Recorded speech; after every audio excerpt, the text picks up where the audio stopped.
你们家的洗衣机都有多久没有清洗了？我一般1个月都会清洗一次，因为每天用它来洗脏衣服，时间久了，洗衣机也会变得很脏。我猜有很多姐妹从来都没有清洗过家里的洗衣机，就是嫌麻烦，对不对？其实呢是很简单的你不需要把里面的螺丝扭开，也不需要花大几百的冤枉钱叫眼上门来清洗，自己在家里用这种专门的洗衣机槽清洁剂来洗就可以了，非常的简单。我来告诉你们怎么洗。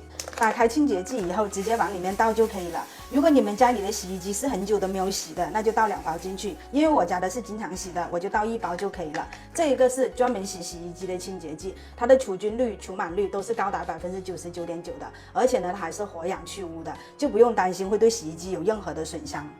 然后再扔1条毛巾进去，就像平时洗衣服一样先清洗5分钟的时间。这样做的目的呢，就是为了让我们刚刚倒进去的那个清洁剂能够得到充分的溶解。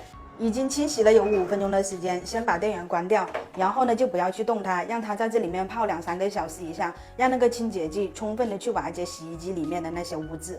它是可以深入到夹缝里面去清洁的，就可以把洗衣机洗得很干净。总结下来，只有简单的3步就能把洗衣机洗干净。第一步就是把这一个清洁剂倒进去，第2步呢扔1条毛巾进去，清洗5分钟的时间，第3步呢就是关掉电源，让它泡2到3个小时，就这么简单。你们赶紧也把家里的洗衣机给它洗干净了吧。